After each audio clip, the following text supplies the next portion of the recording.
Então, boa tarde a todos, obrigada pela presença, é um prazer recebê-los nesse FAO Encontros, particularmente com muita alegria e com muita satisfação que nós recebemos hoje a professora Glória Cecília Figueiredo, da Faculdade de Arquitetura da Federal da Bahia, também pesquisadora do grupo de pesquisa Lugar Comum, o José Eduardo e a Vilma Santos, do Acervo da Laje,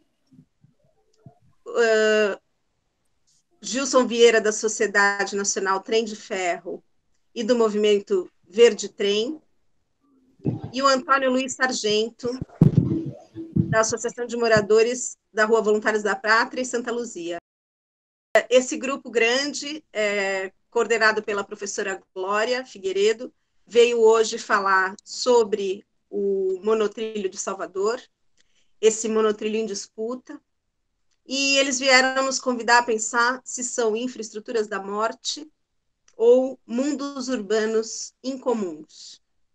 O monotrilho de Salvador é um projeto proposto para substituir o trem de subúrbio, no trecho que liga Salvador ao município de Simões Filho. É uma parceria público-privada entre o governo do estado da Bahia e uma empresa chamada Metro Green Skyrail, da Bahia, vinculada a uma corporação chinesa chamada Build Your Dreams. O anúncio dessa obra vem gerando inúmeras críticas, inúmeras dúvidas, e um grande debate em Salvador, entre moradores, a universidade, profissionais, cidadãos que estão interessados no seu viés autoritário e por causa dos seus impactos, né, que trazem ameaças e violações aos modos de vida do subúrbio ferroviário em Salvador. Para eles, portanto, essa intervenção do monotrilho pode interditar ou fragilizar redes econômicas, circuitos populares, sobretudo aqueles ligados à pesca, mariscagem artesanal, né, ou aos trabalhos de rua, gerando ainda graves violações de direitos sociais, situações de racismo institucional, de racismo ambiental, ameaças de remoção forçada, efeitos de imobilidade, intensificação de políticas de morte, enfim, lógicas destrutivas que eles vão tentar apresentar e discutir aqui conosco. Em janeiro desse ano, a professora Glória e o grupo de pesquisa Lugar Comum conduziram uma escola de verão, lá junto com todos esses moradores, essas lideranças e suas comunidades.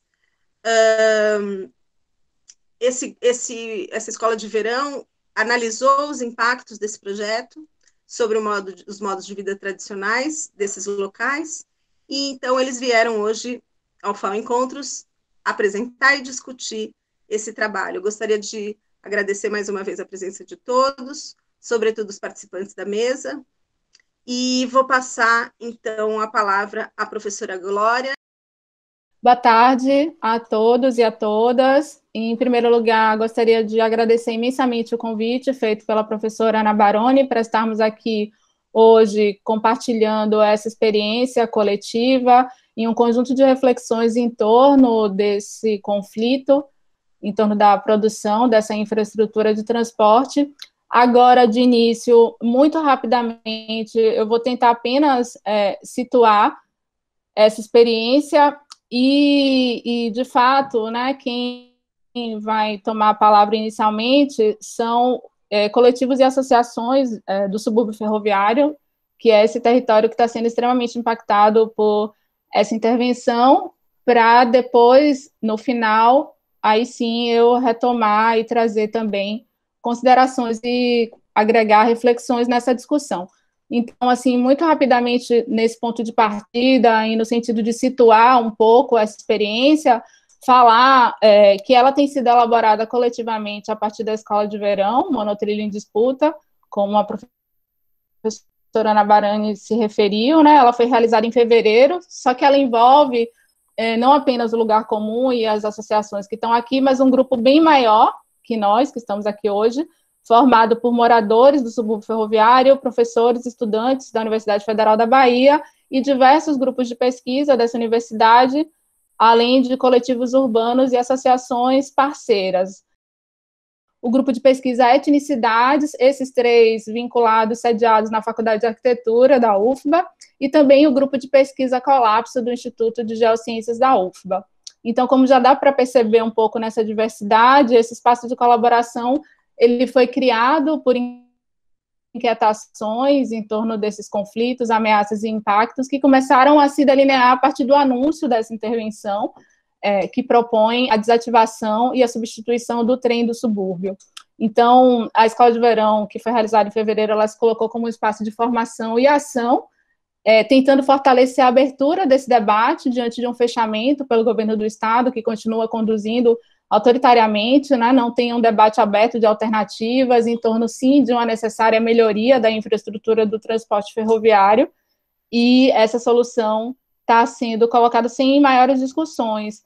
Mas, além de fortalecer esse debate necessário, a abertura desse debate público, particularmente a Escola de Verão, ela esteve engajada com uma produção de comunicação na interseção com a avaliação de políticas urbanas, porque entendemos que essa interseção entre comunicação e políticas urbanas ela é extremamente importante para tentar incidir nas disputas em torno da intervenção. Esse final era só para dizer que a Escola de Verão ela propõe uma ação coletiva na interseção entre comunicação e avaliação de políticas urbanas, porque a gente entende que problematizar a dimensão da comunicação a partir de uma avaliação crítica de políticas urbanas é algo extremamente importante no sentido de uma aposta numa incidência, de fato, na reabertura da formulação da política urbana. E aí, com isso, gostaria de exibir 3 curtíssimos vídeos que foram alguns dos resultados de um material bem mais extenso produzido nessa colaboração envolvendo moradores, estudantes, professores, esses coletivos aqui todos, no sentido de uma aproximação de vocês participantes, né, com essa problemática, esse conflito, né, que depois, na sequência desses curtos vídeos, a gente vai passar a ouvir de forma mais detida questões e demandas que têm sido colocadas pelos habitantes do subúrbio ferroviário e, no final, eu também vou estar agregando reflexões no sentido de explorar essa ideia de mundos incomuns que compõem a cidade e que confrontam essas estruturas de morte.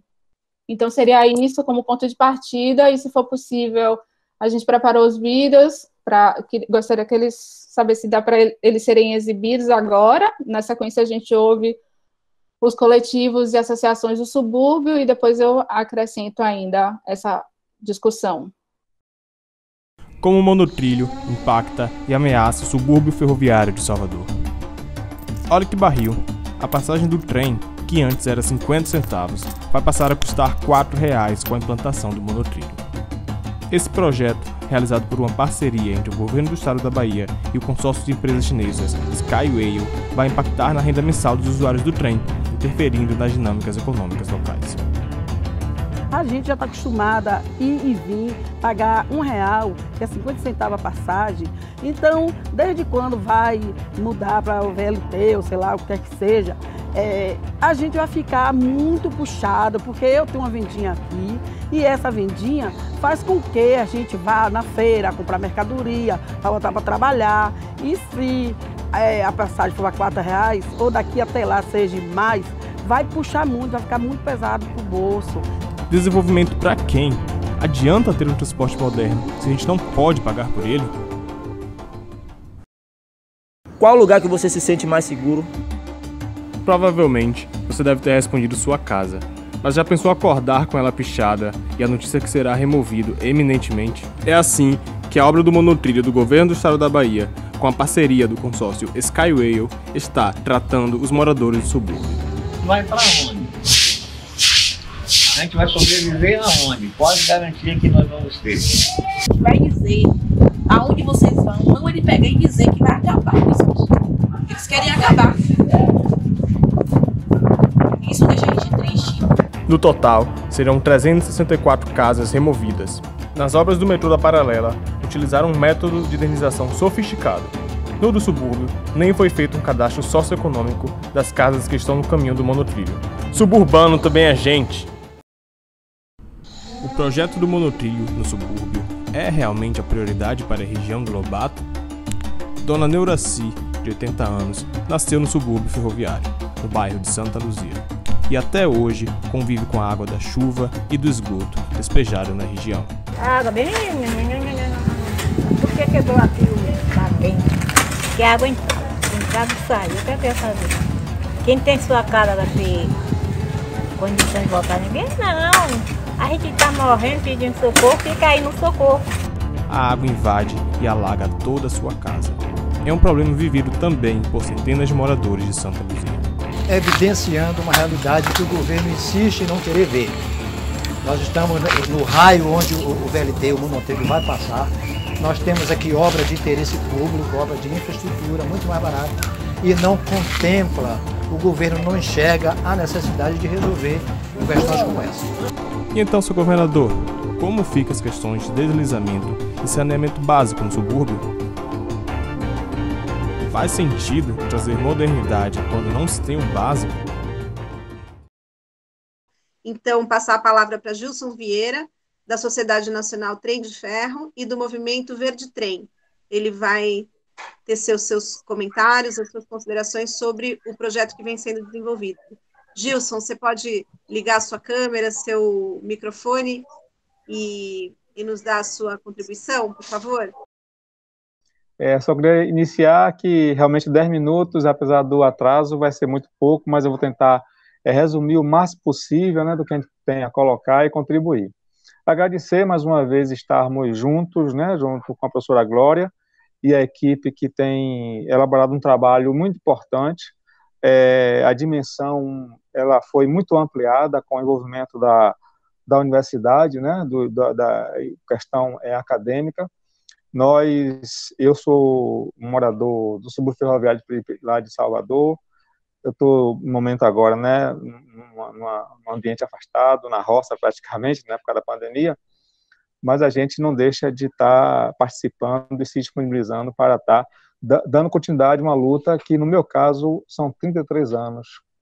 A gente começou em 86 um movimento chamado Movimento Trem de Ferro, quando a rede ferroviária aqui na Bahia, né, que operava os trens de passageiros, começou a retirar os trens, né, de passageiros que ligavam Salvador a outros municípios e até outros estados. Nós já tivemos aqui 2.000 quilômetros de ferrovia para passageiro e cargas na Bahia, né? Na Bahia, ligando uma linha centro até Juazeiro, Bahia, Petrolina, Pernambuco, na linha norte até São Luís do Maranhão, né, Alagoas, Maceió, Pernambuco, Sergipe, tudo isso. E na linha sul até o Rio de Janeiro, São Paulo, Belo Horizonte, né, e tudo isso aí. Então, hoje ficamos reduzidos a 14 quilômetros de ferrovia para passageiros. Com a nossa intervenção, nesses 33 anos de mobilização, né, de envolvimento com a comunidade, reivindicações com os poderes públicos de modo geral, todas as esferas municipais, dos municípios que o trem, a linha férrea corta, e que se viu muito e por muito tempo no desenvolvimento, né, da região, do nosso estado, foram supressos em 82. E aí, quando nós lançamos o movimento, havia uma promessa de retornar o trem de passageiro. Não retornou. Com essas nossas intervenções, nós fomos até o Rio de Janeiro, inclusive de trem, para a ECO 92, né, no ano 92, mobilizamos muita gente, a imprensa nos acompanhou, foi uma coisa assim, realmente, de uma repercussão estrondosa a nível internacional, inclusive. Quando chega recentemente, a gente tem um projeto do governo federal de restabelecer as linhas férreas com a privatização e depois a linha de passageiros. O que nós ficamos em Salvador foram esses 14 quilômetros, quando a gente reivindica essas melhorias e essa modernização do sistema. Houve, de fato, uma modernização em 82, depois, agora, 10 anos atrás, no PAC, houve uma intervenção do governo federal, né, uma verba de 150 milhões, que investiu em estações, veículos e na infraestrutura, né, ferroviária, com todos os outros equipamentos. Quando, em 2017, já no governo, que passou para a prefeitura em 2013, em 2014 passou para o Estado, a administração, né, gestão da ferrovia de passageiro aqui em Salvador. A ideia era de continuar o projeto de modernização que foi começado em 2004. Só que o governo assume, talvez por mudança de partido diferente, ele interrompe essa modernização e prepara um projeto mais à frente. Inclusive, o projeto que foi apresentado em 2017, já no governo do Estado, depois de 5 anos de administração, contemplava o PDDU, que é justamente onde estava o VLT. Sendo o VLT, um veículo leve sobre trilhos, ele contempla o que está no PDDU e nossos anseios, que são veículos ferroviários, que na nossa ideia e necessidade de reativar a ferrovia, sendo um VLT na mesma bitola, que no caso nossa é métrica, com o VLT daria para preservar o trem. Nós temos um projeto aprovado em 2010 pelo Ministério dos Transportes, foi elaborado pela Escola Politécnica da UFBA aqui conosco, o trem regional de passageiros. Então, ia tudo realmente ficar afinado, alinhado com a ideia do VLT, em bitola métrica, os trens de passageiro para os outros municípios, que é o trem regional de passageiros, que foi aprovado, né, um modelo trazido dos Estados Unidos e Europa, e o VLT. Só que, depois da apresentação, que foi uma consulta pública em 2017, no bairro de Paripe, foi muito bem participado, o governo, em 2019, 2018, muda o projeto, porque ocorreu a primeira licitação, não houve candidatos, empresas que se habilitassem, até porque estava muito em evidência a questão da Operação Lava Jato, e as empresas aqui administram e se envolvem, constroem os modais, os sistemas ferroviários no Brasil, OS, Odebrecht, Andrade Gutierrez e Queiroz Galvão, estavam envolvidas e não se interessaram, nem podiam, na verdade, em certo ponto. Houve a presença de uma empresa chinesa, a Beidil, que só fabrica ônibus elétricos e monotrilho, e o governo cedeu em mudar o projeto e adotar o que a Beidil oferecia, justamente o monotrilho.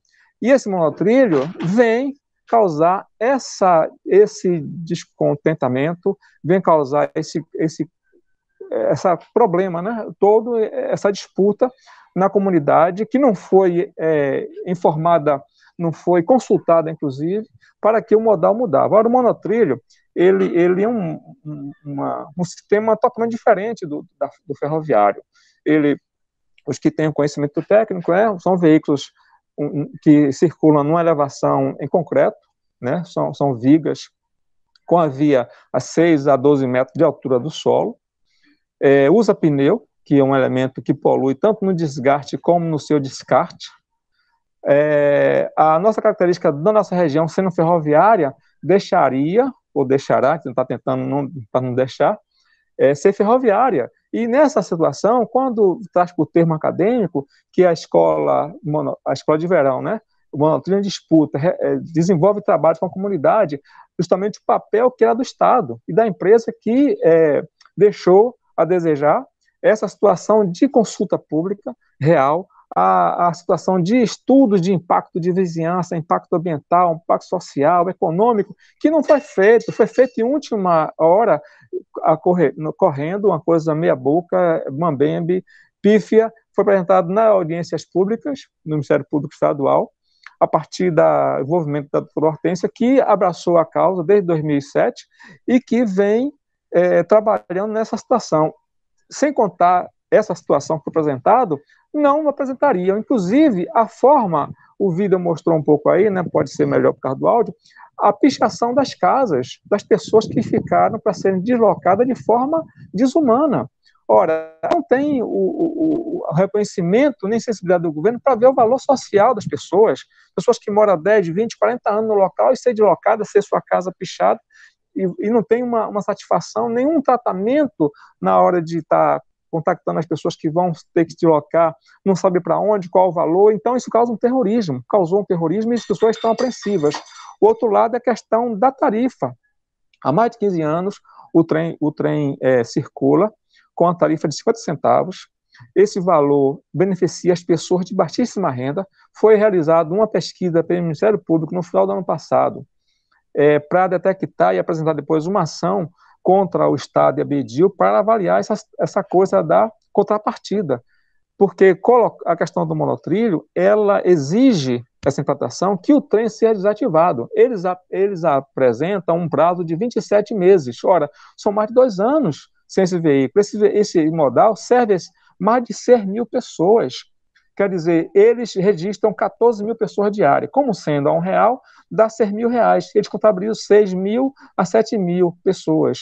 Ora, 7 mil pessoas, vezes 4 de cada família, 5, 6 pessoas, são mais de 50 mil pessoas que foram afetadas. E o Estado não apresentou nenhuma alternativa de transporte desse pessoal durante o trem parado. Sendo o fato de, respeitando o PDDU, nossos anseios, as características da nossa região, que é o trem, que é a ferrovia, respeitando a história, a questão cultural, a questão econômica, do patrimônio e social, o ideal é recuperar a ferrovia, é revitalizar o trem, mesmo que coloque o VLT, tem condições de preservá-lo, de estar sendo modernizado, junto com o VLT. Então, assim, essa situação.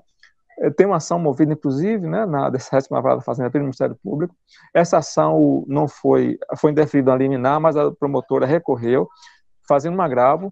O agravo saiu no dia 20 e foi deferido. Nós temos uma liminar agora, né? Esse deferimento exige que o Estado repare a forma de estar contemplando as pessoas que vão ficar sem o trem.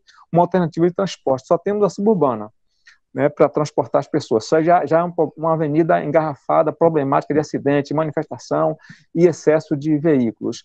Com a pandemia, se exige hoje que os veículos, os ônibus, transporte pessoas sentadas, no máximo 10 em pé. Já temos um problema, dobra esse problema com a pandemia. Se o trem para, a alternativa de ônibus na suburbana, para cada trem com 600 pessoas, tem que ser 10 a 12 ônibus. Então, o governo está agora com esse agravo obrigado a oferecer isso a 50 centavos, porque só temos esse número de pessoas, né, milhares de famílias que usam trem para ir e vir para todo quanto é canto ali naquela região, pagando esse valor, passando para o ônibus vai causar imobilidade. Esse termo está sendo colocado, né, de forma, uma linguagem acadêmica, uma coisa mais aprofundada, a realidade do que estamos vivendo. E sem contar que existem 3 fatores principais, que é essa questão do trem parar. Se o Estado hoje tem condições de revisar, nós temos o aval da Escola Politécnica, da UFBA, do CREA, do IAB, Instituto de Arquitetos da Bahia, e arquitetos, né, e urbanista, tem o Conselho de Arquitetura e Urbanismo, tem o SENGE, a Associação dos Engenheiros Ferroviários. Nenhum dessas entidades que estão favoráveis às nossas colocações, argumentações, junto com a escola de Universidade de Geografia, o pessoal do Monotrilho, da Escola de Verão, né, que adotou, os arquitetos, os urbanistas, todos são favoráveis a essa argumentação nossa, dessa luta de 33 anos, que o governo, de forma totalmente antidemocrática, não absorve, não respeita. Nós fazemos mobilizações, reuniões com os prefeitos para não deixar retirar o trem. Várias prefeituras adotaram a proposta, estão nos apoiando, só o Estado que não recebe. E nós esperamos que, com essa problemática agora, né, de termos em frente uma recessão gravíssima mundial depois da pandemia, o custo do monotrilho 10 vezes maior, praticamente 10 vezes maior do que o trem, do que o VLT. Nós temos aqui, eu anotei rapidamente aqui, não sei qual é o horário aí, me avisa, por favor, porque é muita coisa. O valor do projeto para 23 quilômetros estava em 2 bilhões, tá certo?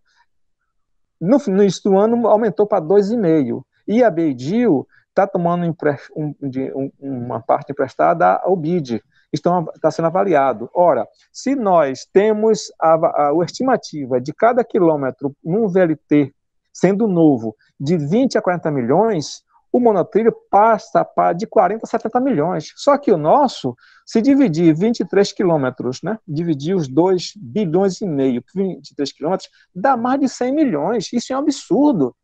A gente tem outro fato agravante, que é o tempo de concessão. era 20 anos, passou para 35 anos. Fazendo a conta, se o governo vai desembolsar 153 milhões por ano para pagar uma empresa chinesa, vezes 35 anos, vai dar 5 bilhões e 300 milhões. Ora, nós temos uma região carente da educação, carente de problemas de saúde, de segurança, saneamento básico e emprego. Então, assim, é muito complicado a gente estar aceitando isso. E, graças a Deus, esse tema ele está sendo ampliado. E esse momento aqui agora, para a gente, é de muita satisfação, nos deixa um tanto confiante ter ganho essa dimensão. Estarmos hoje discutindo com pessoas, com instituições interessadas, responsáveis, que possam estar nos ajudando e colaborando a partir da Escola de Verão, que permitiu que essa luta saísse de uma comunidade carente, de uma comunidade que é muita dificuldade, que são de trabalhadores, de estudantes, tem muitas pessoas universitárias, né, pessoas formadas, inclusive, professores, que tentam se envolver nessa luta para poder exigir que o governo age de forma democrática e que atenda os anseios da população. Respeito o patrimônio, respeito histórico, é a memória das pessoas da região, que não se pode se baixar a cabeça para a questão só do capitalismo. E a gente acredita que, como existem irregularidades, o TCE, inclusive, está embargado com um mandato de segurança do TJ, um mandato de segurança que está sob suspeição. O presidente que assinou esse mandato, ele está sendo investigado, é réu numa operação de grilagem de terra, de venda de sentença, que chama Operação Faroeste. Então, lá atrás, no ano passado, o governador rejeitou esse mandato de segurança. O TCE está com a defesa de auditoria, uma liminar que embargou a licitação de imediato, mas depois foi derrubada por causa dessa ação que é sob suspeição. Nós estamos indignados com isso.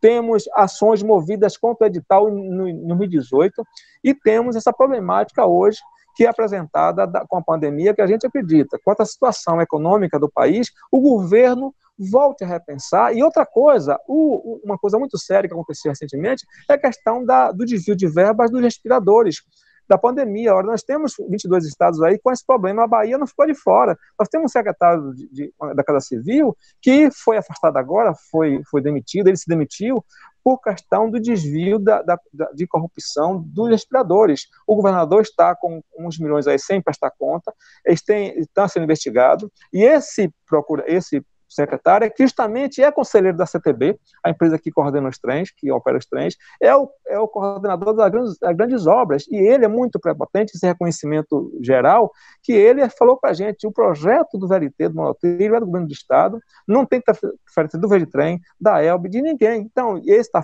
fora agora, então a gente acredita que com essa situação, a gente possa chegar até o governador com uma alternativa de projeto, com as entidades que nós falamos aqui, técnicas, renomadas, a nível nacional, para a gente tentar inverter esse processo e a gente beneficiar a população, porque o trem não pode parar, já não podia, e agora mais ainda, e a gente tenta verificar que seja a questão do PDDU, a questão dos valores que estão agora super valorizados mais ainda, né, do que era antes, a questão do patrimônio que a gente está vendo, o que a gente pode estar trazendo com novas ações. Nós estamos preparando mais uma ação para ser...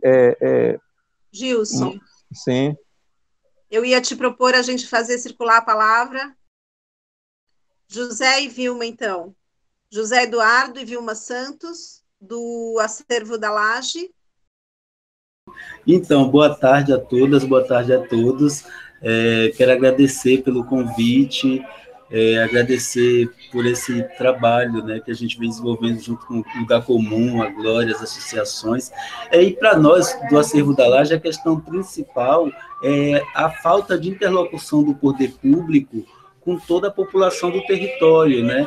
No sentido de que nós do Acervo trabalhamos com a memória estética, com a cultura, com as artes aqui do subúrbio, e um projeto de uma dimensão imensa como essa, que vai modificar a vida de milhares de pessoas, e a gente não consegue ter uma interlocução, uma clareza nos objetivos, uma transparência nos projetos. Então, é um processo de luta mesmo que vem se atualizando no tempo, vem se repetindo em relação às intervenções, tanto para a moradia como para a mobilidade, que acontece no subúrbio.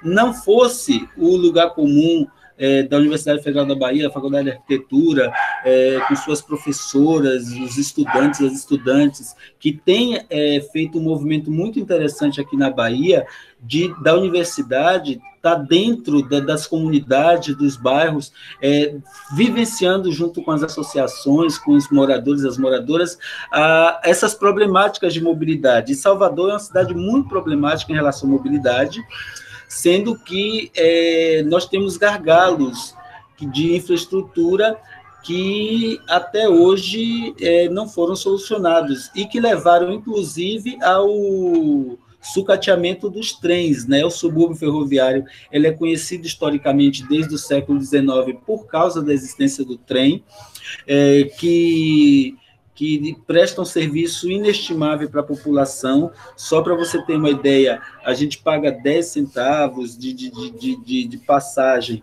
enquanto que um metrô você paga 4,20 por aí, e para uma população, 4,50, e para uma população que é extremamente vulnerável no sentido financeiro e tal. E essas intervenções, a gente tem muita preocupação que elas sejam eugenistas, no sentido de que elas fazem parte de um plano de urbanização que está privilegiando grandes empreendimentos da tenda, e esses empreendimentos que estão tomando conta de áreas que eram áreas, se não de preservação, mas áreas verdes que foram tomadas, e todo esse processo vai sendo feito assim, de modo aleatório, sem que a população seja informada, e que vai apagando também espaços de memória, vai apagando o acesso à praia, vai apagando esse temor da não oficialidade das coisas, o fato das casas terem sido pichadas, eu acho que é um dado muito, muito complexo mesmo, né, desse modo informal de se pensar uma intervenção urbana, e ainda a questão dos trabalhadores, da questão do mar, da pesca, da mariscagem, do lazer da população e dos espaços de memória. A gente está falando de um espaço territorial que tem construções, inclusive, do século XVI, XVII, e que nada disso está sendo levado em conta. E ainda os impactos ambientais. Então, quer dizer, que mundo é esse que é pensado para as periferias do Brasil? Que mundo é esse? Que mobilidade é essa que é pensada para nós? Então, eu acho que a questão de levantar esses pontos e de fazer frente a esse desmando e querer dialogar, eu acho que essa é a função que a gente tem levado em frente nas discussões do acervo de outras associações, de movimentos sociais, e com participação do Ministério Público, também é importante falar, e falar também do engajamento dos estudantes, para a gente entender e querer que esse urbanismo, essa mobilidade, eles sejam feitos, mas em diálogo com a população. Vilma vai falar. Boa tarde. Quero agradecer pelo convite de estar mais uma vez participando desse encontro. Como o Eduardo falou mesmo, a gente tem a preocupação, a comunidade, as pessoas estão assustadas, sem poder resolver, sem ter ideia, sem pergunta. Praticamente eles estão órfãos, não sabem se vai sair do local onde eles moram, e as casas são completamente numeradas. A gente vai na casa de um, vai na casa de outro. Temos um pessoal aqui do Porto da Sardinha, que eles são duas obras que tem dentro do Porto da Sardinha, que até agora, no momento, eles não sabem ainda o que é que eles vão, se eles vão sair, se eles vão ficar. A maioria estão fazendo, continuando as suas casas, batendo laje, aumentando mais as suas casas, e sem motivo, porque eles constroem, mas fica naquela expectativa se vai sair ou não, como nas outras comunidades. E a gente está passando de novo com essa dificuldade do trem, sucateado, mas essa semana mesmo eu tive uma experiência terrível. Eu tive que ir na calçada porque a gente está sem lapa, para piorar a situação, sem ônibus aqui no fim de linha, porque a gente mora no fim de linha, que tem a lancha, tem um ônibus e tem um trem. Tiraram todos os ônibus, só ficou Pituba. E aí, o que aconteceu? Quando eu peguei o trem, aí começou a pegar fogo dentro do trem. Voltou, demorou, começou a funcionar, e o povo ficava desesperado. A gente dentro com fumaça, com medo, pensando que vai explodir alguma coisa. E é uma situação que a gente não tem como resolver. É isso que eu tenho a dizer nessa situação que está agora. A esperança de seu José, seu Jorge, que ele disse que certas pessoas estão indo lá ainda, continuam no porto, olhando a estação, olhando a ponte, porque é a parte mais principal da calçada, para chegar, para passar pelo Lobato e a Terezinha, para chegar aqui no São João, que são as primeiras obras que eles querem fazer. Então, a gente está nesse impacto, né? No impasse. No impasse. A gente não sabe o que deve fazer com esse povo para dar informação. E só para concluir, é importante demarcar no tempo histórico que a escola de verão que foi realizada esse ano nas comunidades Santa Luzia, Plataforma e na FAO, foi o único evento que tem tratado dessa questão dentro da cidade de Salvador. Então, tem um silenciamento por parte do governo, mas a gente tem se insurgido. E acho que, inclusive, isso deve virar objeto de estudo, deve virar objeto de publicação, porque esse é um caso típico de como a mobilidade é pensada para poucos e a informação não circula, entendem? Então, eu acho que esse é um ponto importante, porque é como se trouxesse de novo uma invisibilidade para esse mundo do subúrbio, esse mundo de 22 bairros, de muita gente que vai chegar à Ilha de São João, e é como se, de novo, a gente fosse silenciado no campo da história. Então, é importante chamar a atenção disso, porque esse é um caso que precisa ser debatido, precisa ser discutido. Eu acho que é isso, gente. Muito obrigado, a gente agradece, e vamos para o debate. Obrigada, José. Obrigada, Vilma. A importância, né, da contribuição de vocês para o debate e de fazer aparecer a voz da população que está sendo afetada, a memória que está presente nesses bairros. Tudo isso é muito importante. É importante que abram-se canais para vocês poderem manifestar as suas necessidades e os impactos que esse projeto traz, né, na vida de vocês. Eu vou passar, então, a palavra para a professora Glória. Ela vai fazer uma apresentação mais técnica dos trabalhos que foram feitos na Escola de Verão e do próprio projeto do Monotrilho. Por favor, Glória. Enfim, uma pena que aconteceram esses problemas técnicos. Eu estou lamentando porque Antônio da Santa Luzia, não sei se ele perdeu a conexão, não está aqui, mas também queria só pontuar também que nesse contexto de pandemia, eu acho que as desigualdades elas estão sendo elaboradas, né? E elas estão presentes aqui também nessa distribuição desigual de infraestrutura informacional, né? Então, claramente, tem um problema de conectividade desde os territórios populares, né? Tem diferenças de qualidade do serviço, embora a gente também teve problemas graves técnicos hoje aqui também na própria universidade, mas só para pontuar, assim, e para a gente ir pensando desde as vivências. Mas voltando, então, estou falando tudo isso porque eu espero que o Antônio volte também, porque eu acho que cada contribuição dos parceiros, dos territórios, dos interlocutores, né, nessa construção da Escola de Verão, trazem questões extremamente importantes.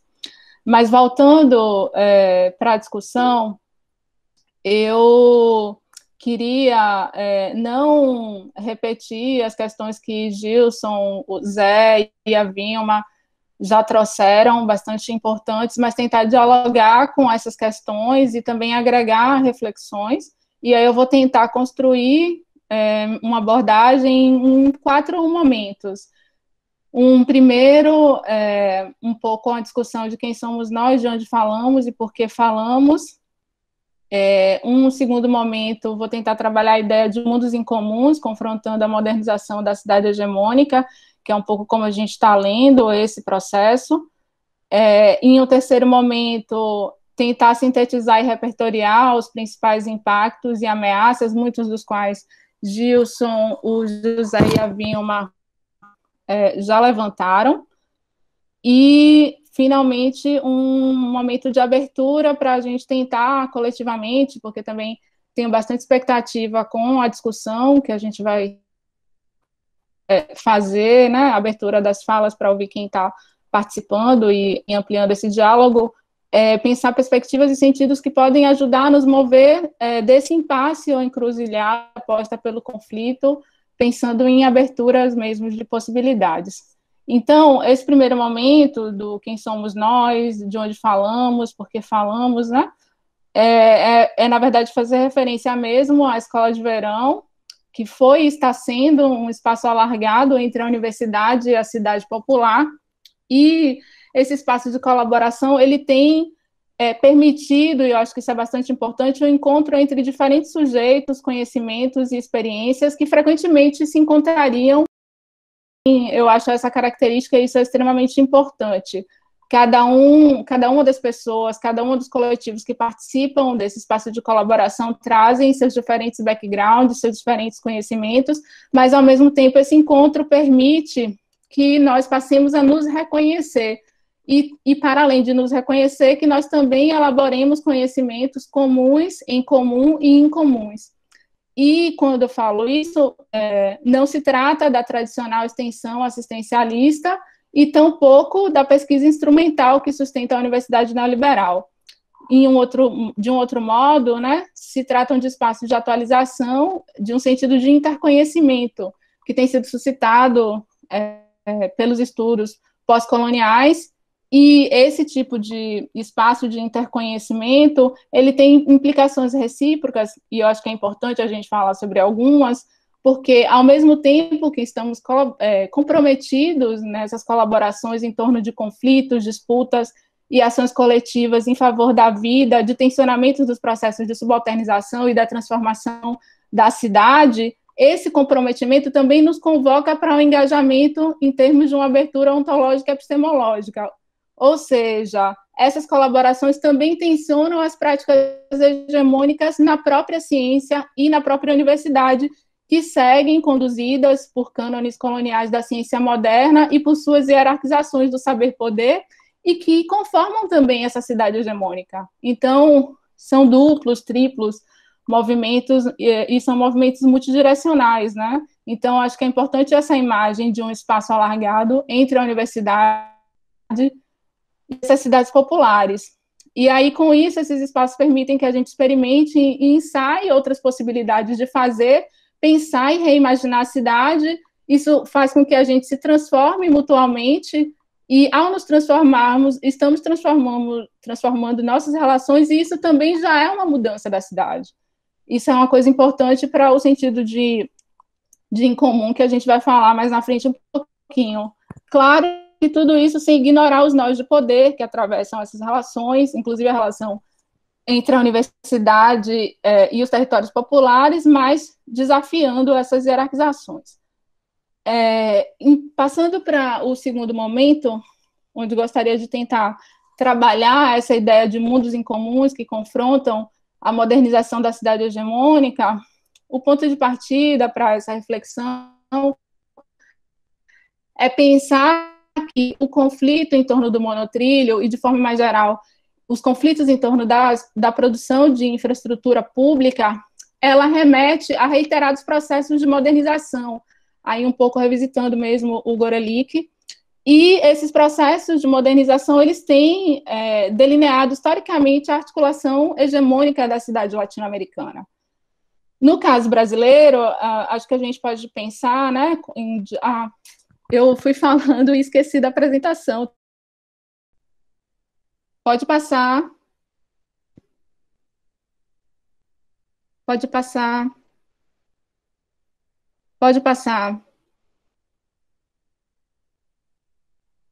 Passa mais uma e deixa mais uma e deixa nessa próxima. Pode deixar aí. Obrigada. Volta uma, por favor. Então, pensando nessa ideia de mundos incomuns que confrontam a modernização da cidade hegemônica, como eu falei, o conflito em torno do monotrilho e essa produção de infraestrutura pública, ela remete a esses reiterados processos de modernização que delineiam historicamente a articulação hegemônica da cidade latino-americana, e eu acho que no caso brasileiro, eu acho que é importante destacar aqui os ideários de modernidade, pelo menos desde o século XX, eles têm renovado os processos massivos, que também são processos racializados, de uma urbanização precária, que está sempre associada a baixos níveis de integratividade popular e de mundos não modernos nesses regimes de urbanidade. E eu acredito que essa questão dos baixos níveis de integratividade popular e de mundos não modernos nesses regimes de urbanidade articulados por meio dos ideários de modernização e suas atualizações está no cerne da Constituição das cidades brasileiras. Pode passar um slide, por favor. Mas, contudo, ao mesmo tempo, né, esse poder das intervenções conduzidas, dessas intervenções modernizadoras conduzidas, seja pelo Estado, seja pelo mercado, ele nunca é absoluto, né, porque diante de suas ameaças de destruição, diferentes agenciamentos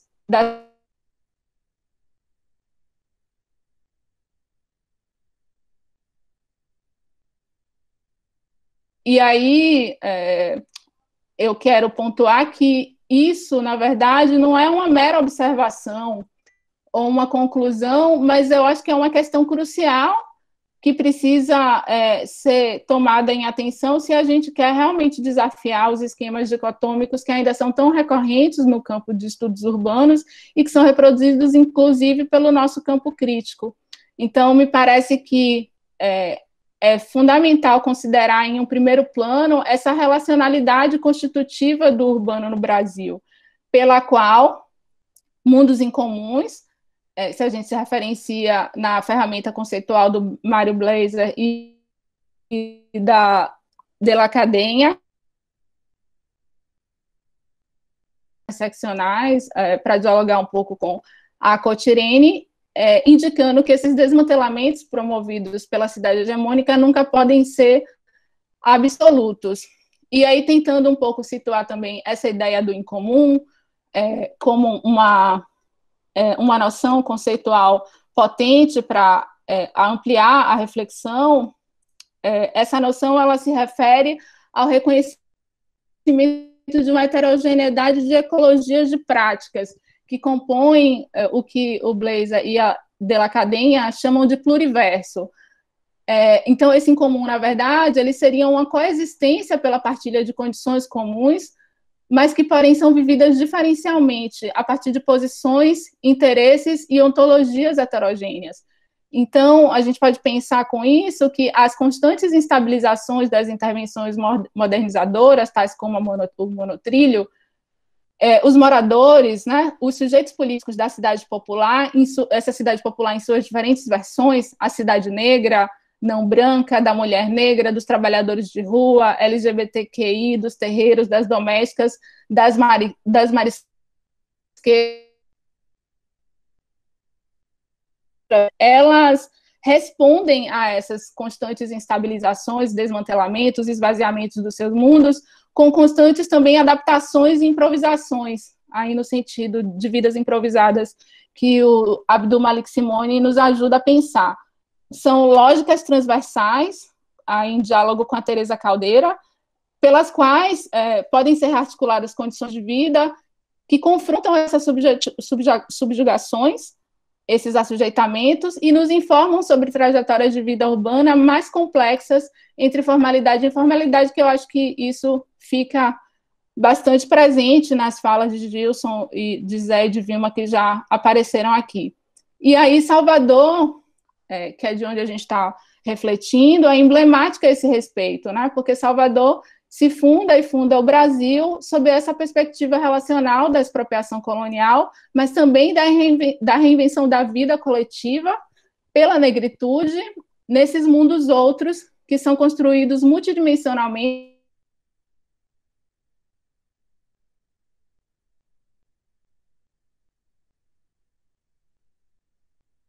atividades que estão desafiando também esses processos de subalternização, em diálogo aí com essa revisita que tem sido feita da Beatriz do Nascimento, né, quando o Brasil é fundado pela cidade colonial, mas também pelos quilombos, né, nesse sentido da construção de mundos alternativos que coexistem nesse processo de tensionamento das subalternidades. Pode passar, por favor, quem está com os slides. Pode passar mais uma. Certo. Nesse terceiro momento do monotrilho em disputa, primeiro gostaria de, muito rapidamente, situar minimamente, né, o subúrbio ferroviário, cartograficamente, né, através desse mapa, que tem uma distribuição das parcerias público-privadas, porque a forma dessa produção de infraestrutura conduzida pelo Estado é via parceria público-privada, com todas as implicações que isso tem. E aí, o subúrbio, ele fica indicado nessa zona de influência do que aparece no mapa como VLT, porque inicialmente, né, essa proposta do governo era pelo modal do VLT, mas depois se transformou do dia para a noite num monotrilho, porque a licitação foi esvaziada e foram os chineses que apareceram, e do dia para a noite, mesmo sem projeto, a gente passou a ter a decisão de implantação do modal monotrilho. Então, aí, nesse roxo, é esse território que vai mais além, inclusive, do subúrbio, né, e chega em Simões Filho, outro município da região metropolitana, e diferente desse mapa, o território é extremamente complexo e heterogêneo, formado por um aglomerado de cerca de 20 bairros, bairros majoritariamente autoconstruídos, e, nesse sentido, a despeito de agora, nesse território, estarem sendo projetados esses interesses poderosos do Estado, do capital, de uma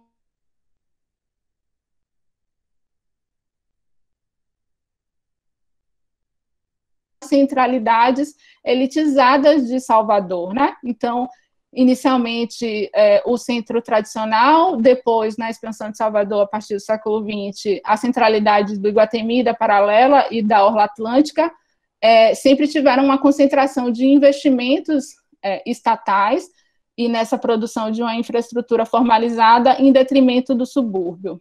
E acho que era importante marcar isso. Pode passar.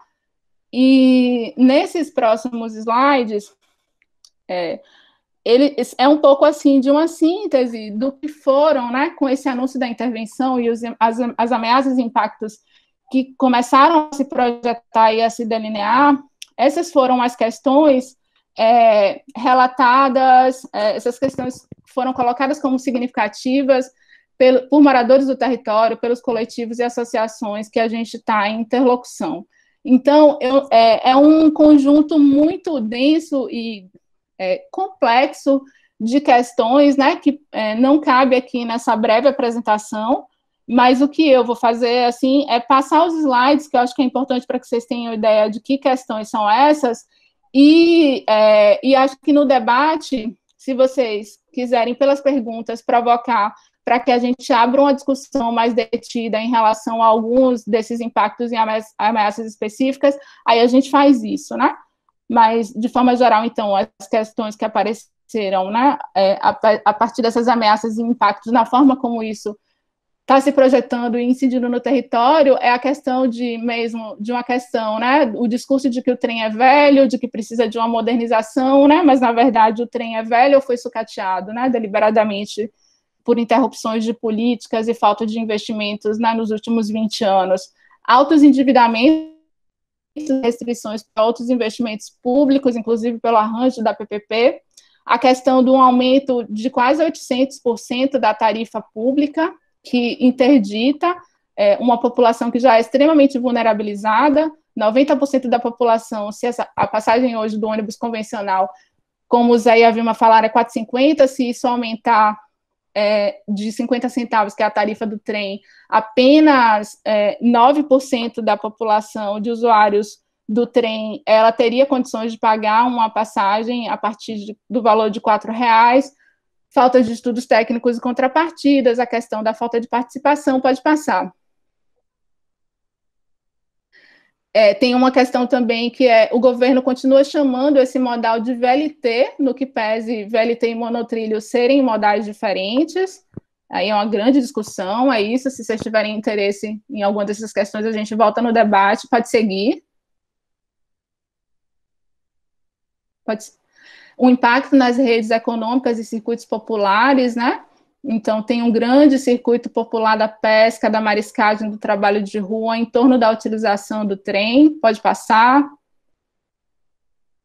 Ameaça de remoções forçadas, né? O projeto indica 366 entre desapropriações e despejos forçados, com as pessoas tendo as casas marcadas, sem nenhuma comunicação prévia, sem oportunidade de participar e discutir sobre, né, a formulação e implantação dessa intervenção, pode seguir. Impactos na paisagem e na cultura, aí o Zé pode falar, e a Vilma maravilhosamente bem, e já pontuaram bastante, trouxeram elementos extremamente importantes dessa discussão, né, do direito à memória, também como direito à cidade, pode passar. A intolerância religiosa e o racismo institucional, terreiros, também aí ameaçados de remoção, pode passar. Desenvolvimento para quem? O conjunto de investimentos ampliados desde do anúncio dessa PPP, empreendimentos imobiliários, grandes redes de supermercado, né, se colocando aí sobre possibilidade de mudanças, valorização e dificuldade de permanência da população que vive hoje no subúrbio, pode seguir. Uma outra questão também que está sendo colocada diante da crise mundial do coronavírus é se isso não nos leva a um compromisso ético de discutir a própria revisão desse contrato, né? Um contrato aí, como o Gilson falou, que compromete 1,7 bilhões de reais numa intervenção que poderia ser mais barata, com outros arranjos mais interessantes de infraestrutura do transporte, fazendo o trem conviver, sim, com uma atualização. E aí, finalmente, para fechar, né, como questões de abertura, acredito que seja importante indicar algumas reflexões e possibilidades que precisam ser elaboradas, adensadas e ampliadas, né, mas que essa discussão, ela já aponta, né, como importantes. Então, a primeira é pensar que essa produção de infraestrutura pública via parceria público-privada, ela também nos informa sobre contornos de uma modernidade na sua condição global, embora situada localmente. Então, essa intervenção do monotrilho, conduzida pelo governo do estado através dessa PPP, firmada em 2019 com esse consórcio, né, que é formado por empresas vinculadas à BID, essa grande corporação chinesa, ela está evidenciando a articulação dessa produção estatal de infraestrutura com o processo de financiarização das economias e dos orçamentos, né, e num contexto de programas neodesenvolvimentistas. Então, essa produção também, particularmente essa produção com uma gigante chinesa, ela nos fala da percepção de um crescimento da influência da China, do seu capitalismo de Estado na América Latina, no sentido de que a modernidade global ela tem relações internacionais multidirecionais, e a China claramente ganha uma descentralidade além dos tradicionais polos euro-americanos. E aí tem um autor bastante importante dessa discussão sobre a modernidade global, que é o Dirlik, que ele ajuda bastante nessa discussão. Uma segunda reflexão dessas aberturas seria pensar também esses mundos incomuns confrontando as lógicas de destruição a partir de solidariedades territoriais e sentido de desmercantilização da cidade popular. O que queremos dizer com isso? Que, no que pese esse conjunto de ameaças, a própria existência do subúrbio, ela tensiona o caráter destrutivo da intervenção modernizadora do subúrbio, né?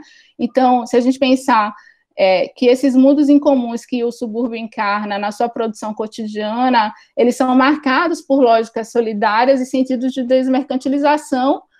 Isso não quer dizer que eles não convivem com dimensões de mercado, eles convivem, mas que seus modos e formas de vida eles seriam impossíveis a partir de lógicas estritamente capitalistas e hegemônicas. Então, no caso dessa ameaça iminente de desativação da ferrovia, por exemplo, né, tem todo mundos heterogêneos, né, que se tornam visíveis, né, por essas ameaças em torno do circuito da pesca, da mariscagem artesanal, dos trabalhos de rua, que estão falando um pouco dessas solidariedades territoriais e desses sentidos de desmercantilização.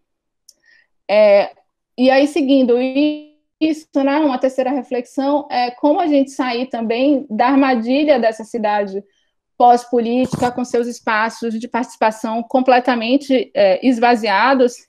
E aí, me parece que os conflitos, como o conflito do monotrilho e outros conflitos, né, nessas grandes intervenções, eles podem também ser lidos como espaços de interacionalidade, no sentido da interação, nas quais essas intervenções se encontram e confrontam com esses mundos incomuns que conformam a cidade popular. Então, a esfera conflitiva, ela se revela em uma justaposição, uma espécie de impasse, de encruzilhada entre essa intervenção e esses mundos incomuns que compõem a cidade popular. E isso pode, sim, abrir um campo de possibilidades, disputas e negociações das suas formas e conteúdos, dos sentidos e dos efeitos dessas transformações urbanas. Então, esse impasse, a encruzilhada do conflito, pode indicar esferas públicas, mas não estadocêntricas, esferas públicas coletivas e multiatoriais, na forma que nos fala Rosana Bulosa, que não se reduzem a espaços de participação institucionalizados e frequentemente esvaziados, e que são capazes, portanto, de reabrir e repolitizar o debate e a elaboração da produção da cidade e dos seus sentidos. Então, é um modo de engajamento que implica em se mover para além do limite enrijecido de uma denúncia paralisante das políticas urbanas neoliberais de morte, mas, de um outro modo, um engajamento ativo em espaços de colaboração e alianças que desafiam esse fechamento da esfera pública institucionalizada nesse claro movimento de despolitização.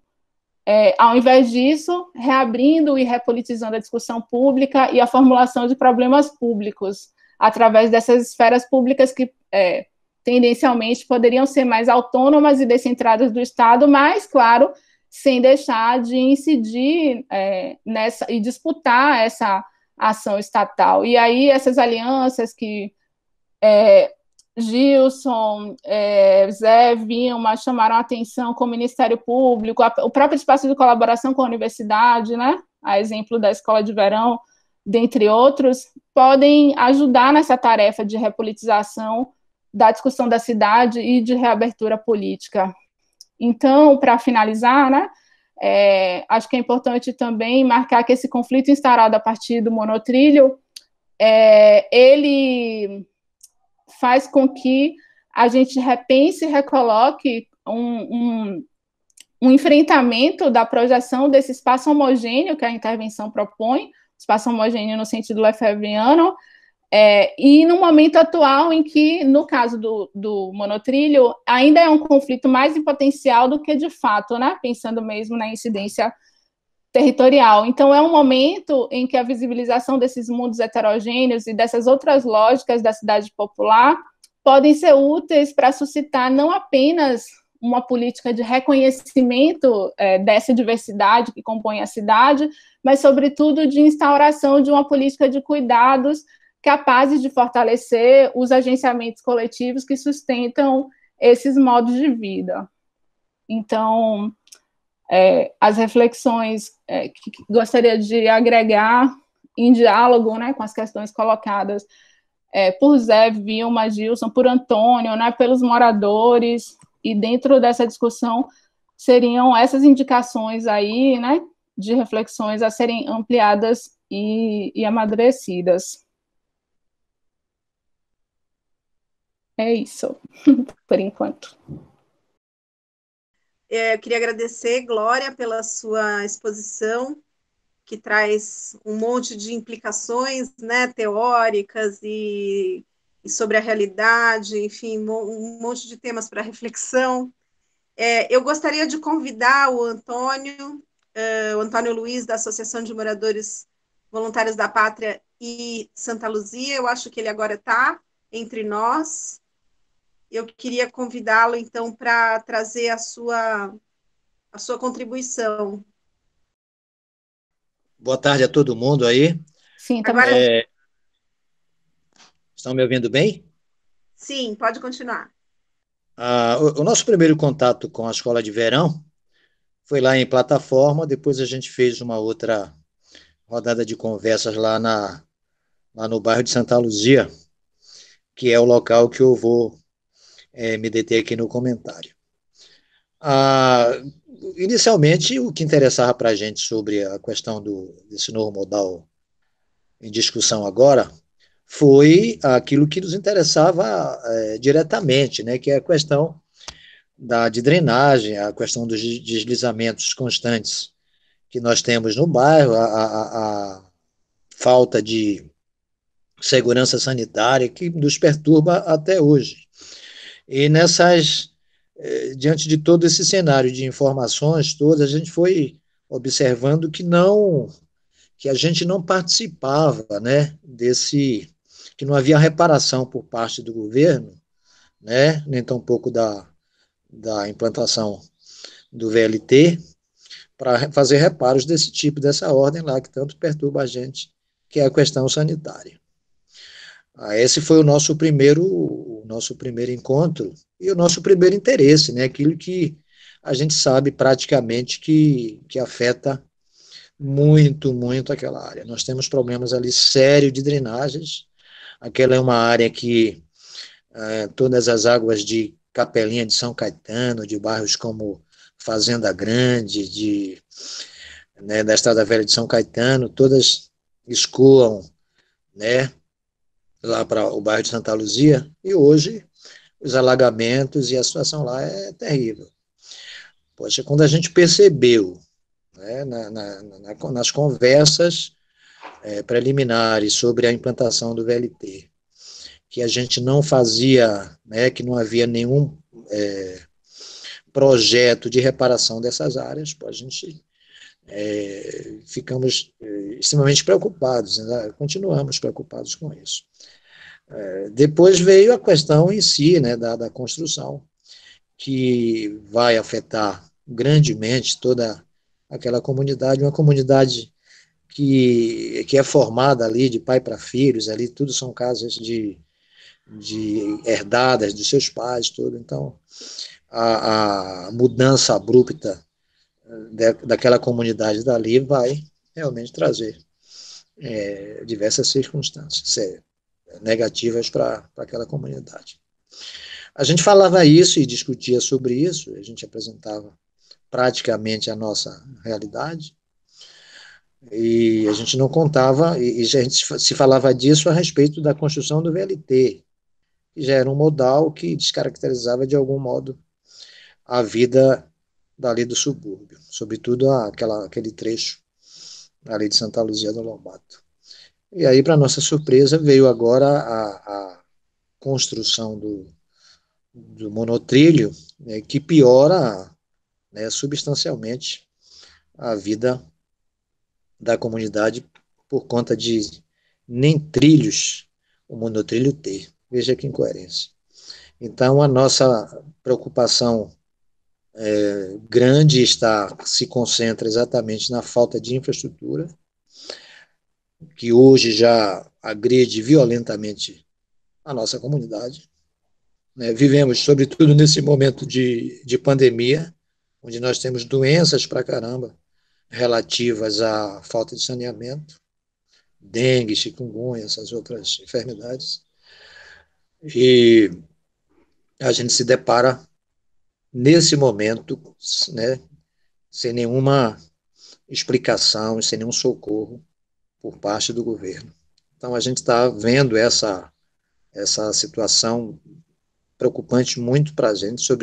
A comunidade está preocupadíssima, porque não há nenhuma discussão em torno para onde vão, né? Não se fala a respeito de indenizações, então há uma relação, um comportamento extremamente autoritário, entendeu? Que tem deixado a comunidade perplexa e amedrontada com o que pode acontecer. Nós não vemos nós não entendemos, não enxergamos nenhuma melhora para a comunidade. Qualquer que seja o modal ali, a gente não entende, não vê benefícios. O que mudaria, por exemplo? Você tem a questão do transporte que vai aumentar, vai ficar mais caro. Você tem aí pessoas que vão sair dali, né? Quando na nossa compreensão era só... Qual é o nosso problema? O trem que está sucateado era só comprar trens, né, e oferecer à comunidade, investir toda essa grana que vai se gastar aí, né, em infraestrutura, preparar todo aquele trecho, não é, para saneamento básico, que as pessoas ainda pisam ali no esgoto. Então, essa é a nossa preocupação, e é por isso que a gente está dividindo com vocês aqui esse espaço. Eu gostaria de abrir a discussão um pouco para o público trazer as suas questões. Eu mesma tenho inúmeras questões. Como o público ainda não se manifestou, eu queria abrir para a mesa algumas questões que foram suscitadas ao longo das falas de vocês. A primeira pergunta que eu acho que é preciso esclarecer seria interessante, porque a gente aqui de São Paulo não está acompanhando e não entende exatamente o que está acontecendo, se os trens já foram desativados, se parte dos trens foi desativada, e se esses impactos já estão incidindo sobre a população do subúrbio, ou se isso ainda é num compasso ainda de expectativa de desativação. Eu queria entender também, na fala de Gilson, fica claro um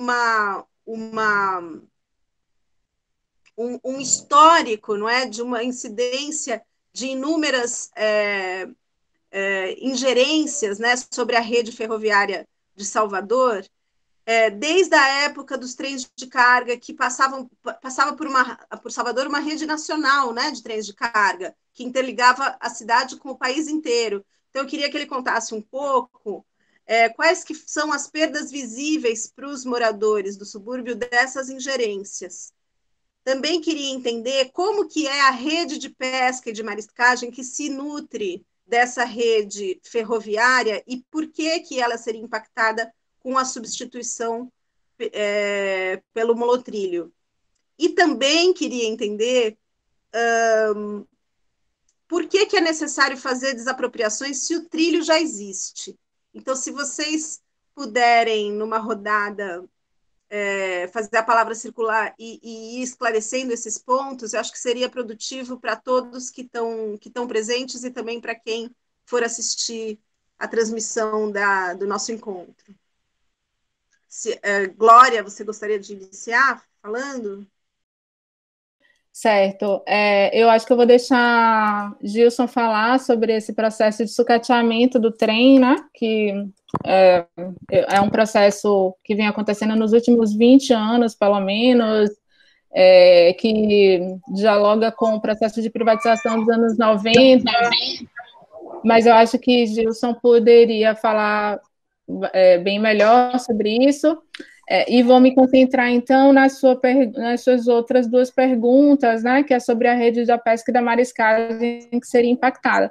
Eu acho que é interessante essa pergunta sobre o circuito da pesca e da mariscagem, que se tornou visível nesse circuito, inclusive dialogando com um giro do debate da infraestrutura que tem acontecido nas ciências sociais, né, no sentido de abrir o debate da produção de infraestruturas, né, da sua caixa tecnocrática, e tentar pensar de forma mais complexa nas relações que ativam essas infraestruturas. E aí, nesse sentido,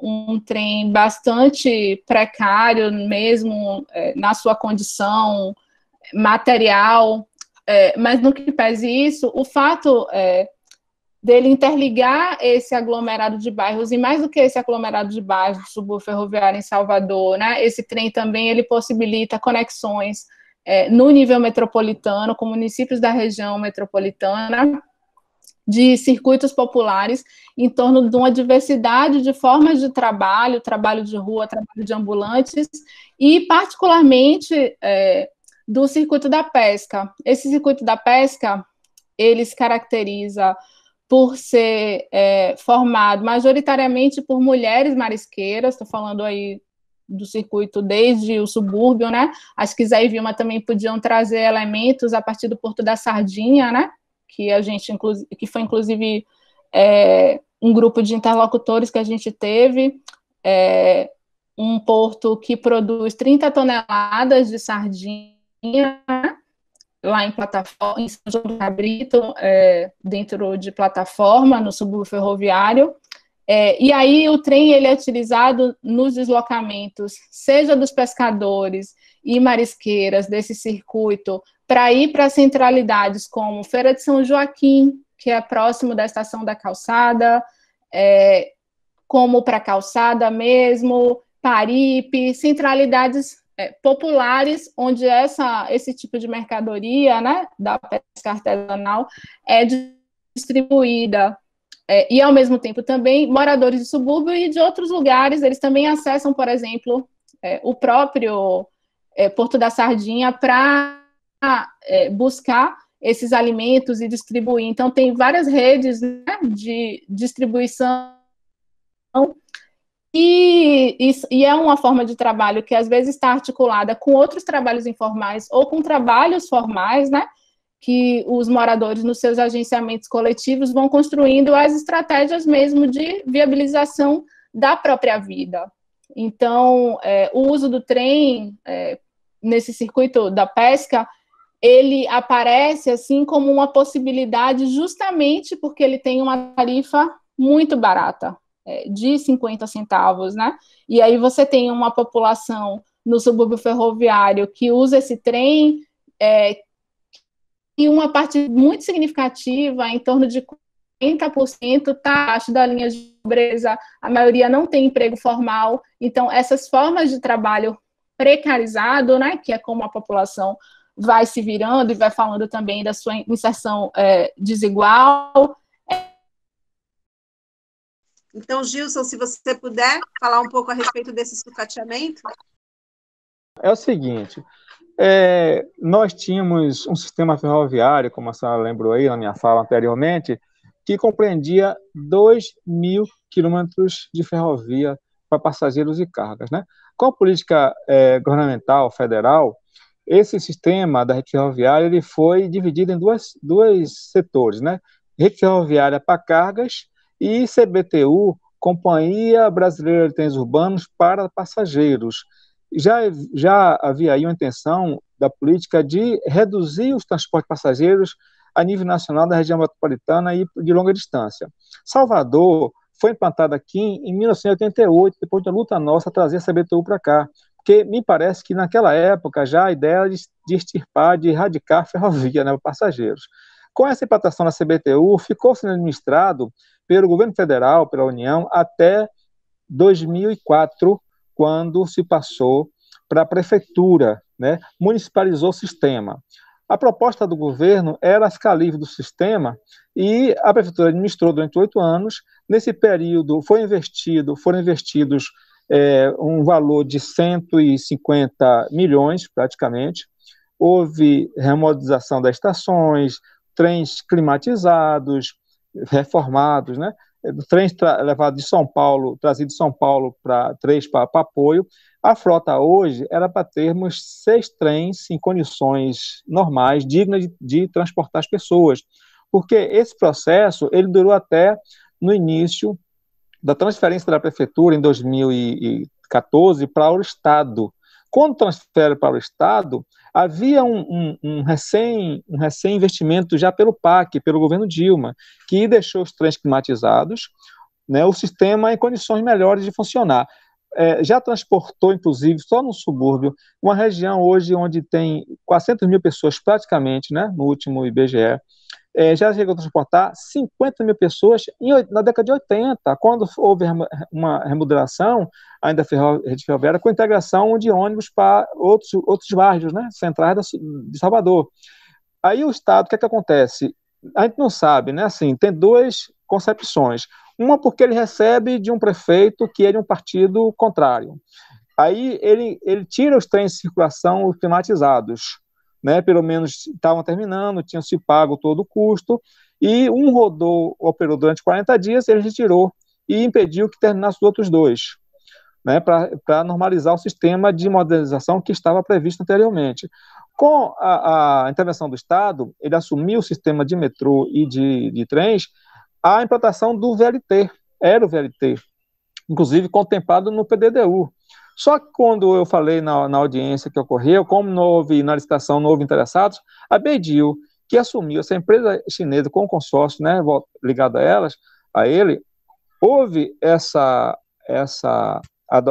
houve esse movimento da empresa, mas é o seguinte, hoje ela não fabrica só ônibus elétricos e monotrilho, ela está assumindo, essa empresa, ela assumiu, está se habilitando para assumir o VLT de Mato Grosso do Sul, outra situação aqui em Salvador, no Brasil, que foi desde a Copa e ela está se habilitando. Então, se ela tem condições de se habilitar a administrar e implantar um sistema sobre trilhos ferroviários, teria também de fazer uma revisão no projeto e está fazendo em Salvador também, aproveitando a ferrovia.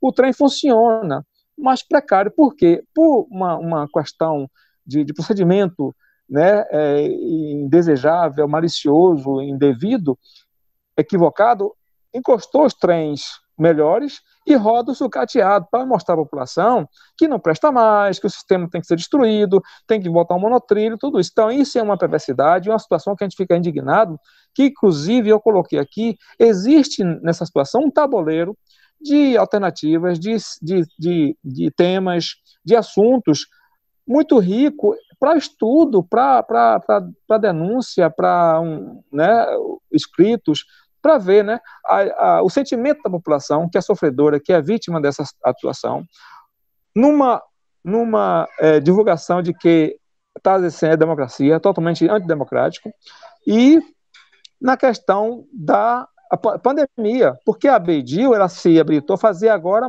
na China respiradores, e se ela fabrica só monotrilho ônibus elétrico, ela também se habilitar a fazer o sistema de Salvador racional, adequado, aproveitando o que existe. O trem roda, precário. Essa intervenção de parar o trem, só se for colocar o monotrilho, porque o sistema é outro. Tem que arrancar os trilhos, parar o trem, arrancar os trilhos, para ver o sistema técnico diferente. Se for fazer aquilo que a gente está defendendo, as instituições técnicas que combinam conosco, né, concordam conosco, é revitalização, porque aí não precisa deslocar as pessoas. O que vai ser um trabalho de deslocamento, desapropriação, vai ser bem menos.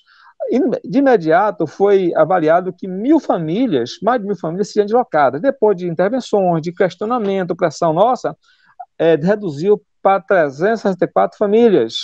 Mas só que esse número pode ser bem menor, aproveitando o que tem. E o que temos, a gente pode garantir que o que temos lá pode durar mais 40 anos, que são trilhos, dormentes, estações, e os veículos podem se voltar a rodar, climatizados, 5 anos parados, e comprar veículos novos. Então, são situações que a gente acha que a pandemia, nesse caso, vai nos ajudar. O governo, forçosamente, pode dar uma desculpa mais aliviada, o projeto vai ser nem dando espaço para que nós tenhamos uma razão, mas pela situação que existe hoje, pela frente, enfrentar por anos ainda a questão da recessão, pode ser um motivo, uma justificativa plausível de dizer, não, agora a questão financeira não dá para a gente dispensar 5 bilhões em 35 anos para um setor e para uma região que é carente de vários outros aspectos, como falou nosso amigo Antônio, da questão do saneamento. Então a gente tem... Sim. Gilson, é muito importante não só o seu envolvimento, né, com a questão, mas também o seu entendimento, né, de todo o problema no âmbito global, né, de toda essa leitura que você está trazendo. mas eu queria também convidar o José e a Vilma para falarem sobre a rede de mariscagem. Isso, então, muito obrigado. A questão da pesca é que a gente tem várias cadeias de pessoas que trabalham e o trem, só para situar, o trem margeia a Baía de Todos os Santos, na área do subúrbio, né? Desde a calçada até Paripe, e são lugares, basicamente, onde as pessoas vivem de pesca, vivem da praia. Aqui mesmo no São João do Cabrito, no Porto das Sardinhas, quando a gente visitou um dia com um grupo de pesquisa, nós somos pescadores, aqueles que saem de madrugada para pescar, tem os compradores de peixe, as compradoras, tem as tratadeiras de peixe, que são aquelas mulheres que tratam os peixes, e aí tem os revendedores, e isso supre a cidade de pescado. E também as marisqueiras e todo esse sistema de trabalho envolvendo a pesca.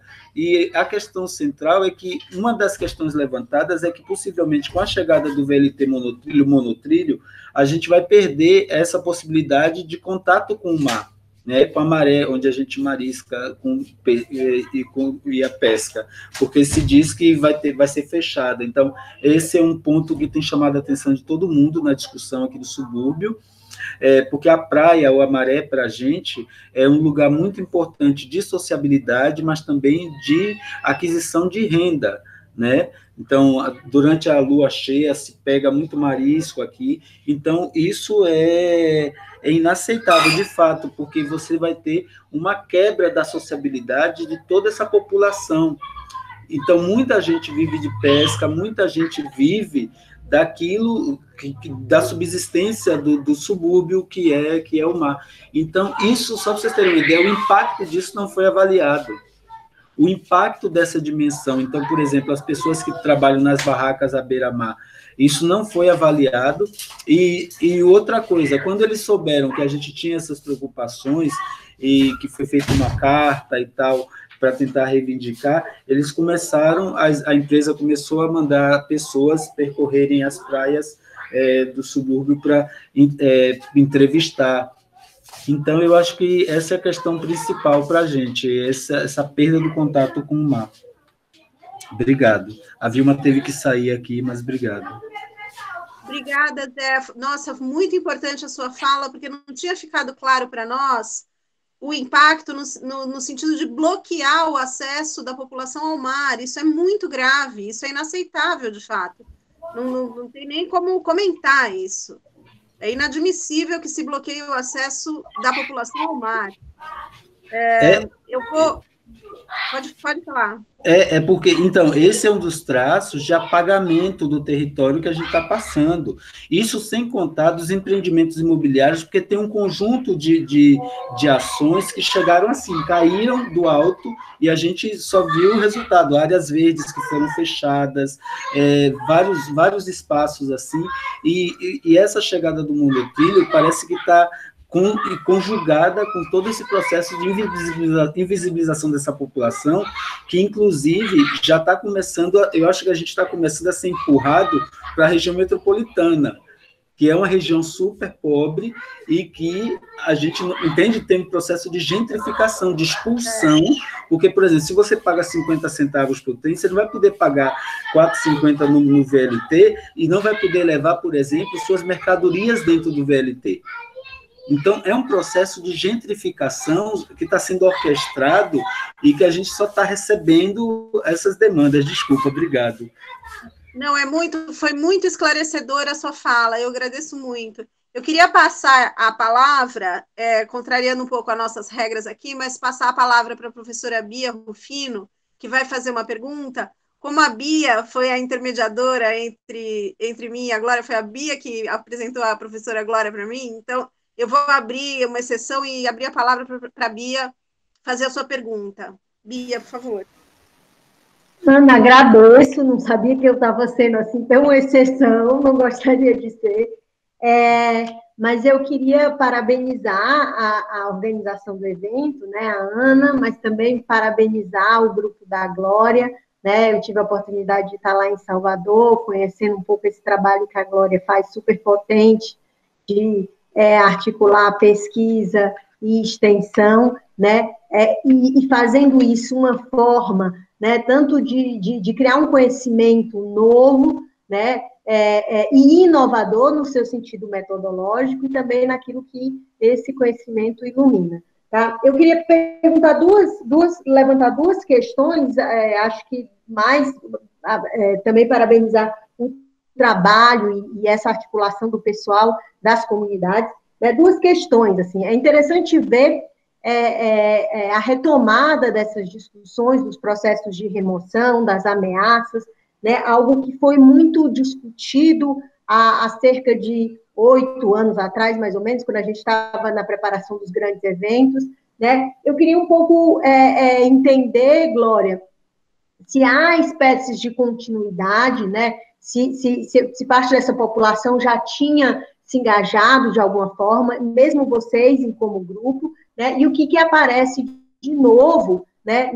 Nessa nova rodada, né? E quais são os desafios e os problemas novos? É até interessante discutir isso e problematizar, porque por mais que a gente esteja enfrentando um avanço do conservadorismo, né? Supostamente no governo da Bahia a gente teria ainda uma gestão progressista, e acho que também coloca a necessidade da gente problematizar esses governos, né? E o quanto se fez das infraestruturas algo como se fosse um grande consenso, portanto, apagando essas questões. E aí, é super interessante, acho que depois, uma questão para a gente depois discutir mais na frente, é super interessante como objeto de pesquisa, mas que mostra ser extremamente perverso a chegada desses investidores chineses num contexto de suposta crise e austeridade. Eles ampliam as obras e as construções, né? Dizendo muito um pouco da lógica chinesa de vir montar também construtoras. Eu queria um pouco, não sei se vocês têm dado trazer isso, porque um pouco que a gente está vendo pela chegada de outras empresas europeias, americanas, canadenses, muitas vezes é uma nova lógica, né? Talvez uma lógica mais financeira, em que vem se reduzindo os escopos, os projetos, quer dizer, simplificando a obra para tornar a estrutura mais lucrativa. E no caso da Bahia, a gente tem, de novo, a continuidade dessa ampliação das obras. Então, um pouco se o fator China, né, implica nesse viés mais desenvolvimentista. É isso. Obrigada. Espero depois, em outras oportunidades, continuar discutindo isso com você. Obrigada. Então, Glória, vou passar a palavra a você e já pedindo para, ao responder, a Bia, já ir também tecendo as suas considerações finais, depois eu vou fazer a palavra circular para todos fazerem o mesmo, pode ser? Pode ser, sim. Tá todo mundo me ouvindo? Nessa tarde de questões técnicas e informacionais. Dessa vez estamos conseguindo te ouvir, Glória. Agradeço as perguntas da Bia, prazer revê-la, Bia, mesmo que, né, perto, longe, e nesse contexto difícil, mas renovamos forças, estamos renovando forças. Bom, antes só de responder a Bia, tinha uma pergunta que a Ana fez também, que ficou sem resposta, que foi por que tem remoção, né, se o trilho já existe. Acho que inclusive essa pergunta, Ana, pode ser ainda mais ampliada, porque mesmo que a tecnologia do monotrilho ela seja super polêmica, vide inclusive os problemas, né, que São Paulo está passando, é uma tecnologia super pouco experimentada, mas dentre a publicidade que se tem do que seriam os seus aspectos positivos, seria justamente o fato dela precisar de uma faixa de domínio menor até do que a do trem convencional e do que a do VLT, por exemplo, né? E aí, mas na verdade, né, no que pese a falta de um detalhamento desses projetos, assim, esses projetos, eles são muito mais uma intenção do que realmente uma especificação desses desenhos urbanos, e muito menos a possibilidade de discutir isso, mas o que o governo ele fala é que boa parte dessas desapropriações são, na verdade, nos acessos, né? Na necessidade de você abrir... Porque hoje o trem, se eu não me engano, tem 10 estações, é isso, Gilson, Zé, Vilma e Antônio, e o monotrilho ele estaria implantando 22 estações, né? Então, você mais que dobraria. E aí, na criação dessas novas estações, você precisaria também abrir os acessos. Só que isso é colocado, assim, né, em nenhum... Enfim, é curioso que até hoje a gente não teve uma audiência pública no que pesa a magnitude desse projeto, né? Então, os poucos espaços onde o governo apareceu para falar foram espaços convocados pelo Ministério Público, né, que está movendo o inquérito para discutir essas irregularidades. Mas quando eles mostram, né, essa demanda das estações, você não tem nenhum desenho de via que mostre, inclusive, que aquele é o trajeto mais adequado, etc. Então, tem desapropriações aí em terrenos particulares em torno disso, mas também tem um processo mesmo de remoção da população que está na faixa de domínio. Só que é bem incoerente, porque o monotrilho diz que ele só vai precisar de um espaço operacional em Piripiri, se não me engano, né? Aí dentre os 20 bairros do subúrbio que são cortados, e, ao mesmo tempo, não fica claro por que esses espaços eles precisariam ser desativados, né? Esses usos habitacionais, esses usos coletivos que estão lá consolidados, inclusive que conviveram com o trem, que tinha uma faixa de domínio maior, por que isso não poderia ser articulado e você pensar nas possibilidades de convivência disso, né? Mas só um pouco para te responder, mas tem aí esse indicativo de 366, né? Desapropriações não, remoções entre desapropriações e entre despossessão de população que está em área de domínio da ferrovia. E aí, indo para a pergunta de Bia, né?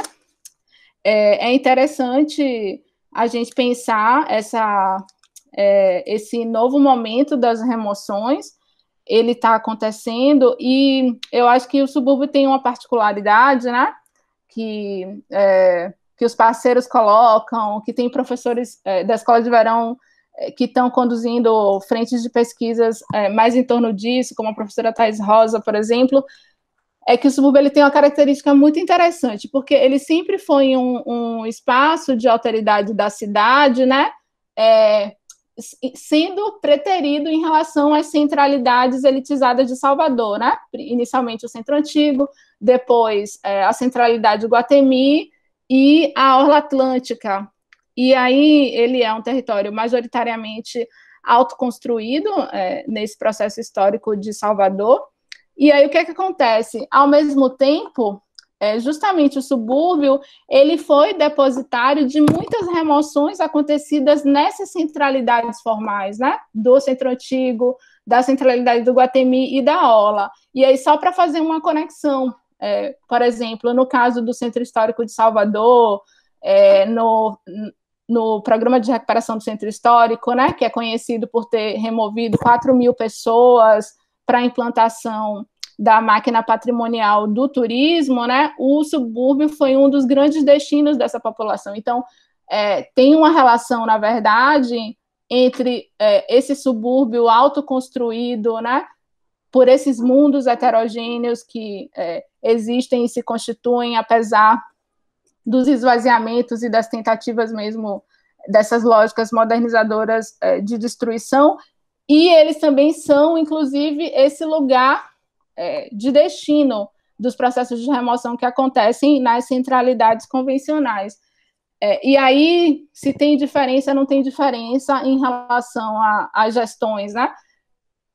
O que está acontecendo é que o governo sustenta uma visão, né, de que essa modernização ela vai melhorar a questão da mobilidade, mas essa consideração ela não leva em conta justamente o território onde aquela intervenção está incidindo. Então, pode ser até que na nova reestruturação metropolitana que esse projeto propõe, ele promova uma fluidez, mas uma fluidez de uma população que vai estar chegando no subúrbio a partir desses novos empreendimentos que o Zé falou, né, e dessa tendência de gentrificação, de um solo também que é mais valorizado, mas justamente aquela população que habita lá há décadas, né, ela não tem espaço nesse projeto, né, de modernização.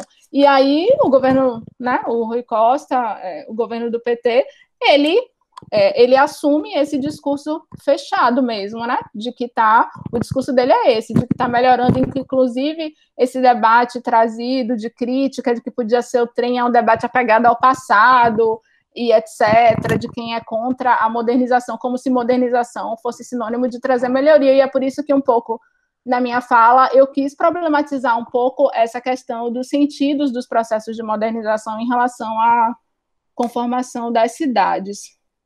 Enfim, mas é nesse ponto que estamos. Em relação à China, já ia perdendo isso que você falou, é um pouco aquilo que a gente conversava lá no Inampur, né? A presença da China, ela se dá muito nessa crise das grandes construtoras. Antes, no governo Wagner mesmo, os primeiros governos do PT, eles tinham topado um projeto, né, que o pessoal da sociedade Trem de Ferro, setores técnicos propunham de revitalização do trem na sua escala regional, porque hoje você tem um trecho que está interrompido, mas que é plenamente possível de ser reconectado. Aí depois, tinha esse projeto do trem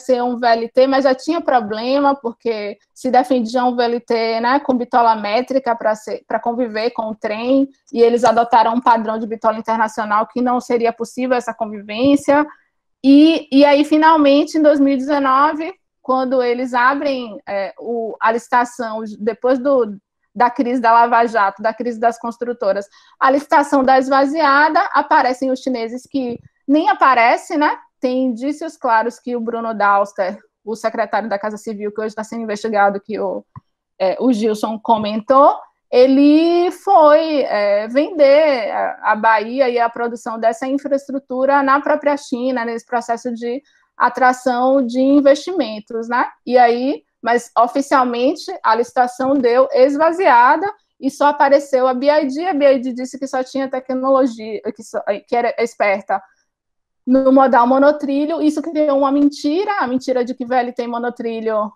são a mesma coisa. O governo diz que ele está fazendo um VLT, né? Isso é um escândalo, assim, porque realmente o acúmulo de conhecimento que tem mostra não só que são modais diferentes, como tem inclusive setores técnicos que defendem que monotrilho nem é mesmo modal ferroviário, né? Tem toda uma controvérsia em torno dessa definição.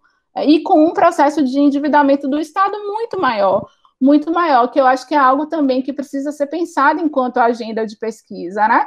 Se tem uma justificativa de que você estaria flexibilizando a legislação, que a legislação hoje é muito morosa e etc., mas, na verdade, a gente está tendo um comprometimento nessa produção de infraestruturas de parte grande do fundo público e abrindo mesmo, desestruturando investimentos na promoção de direitos sociais, né? E o pior, fazendo isso com o discurso de que está promovendo a mobilidade, quando, na verdade, você está criando uma imobilidade de pelo menos 10 mil usuários por dia, né?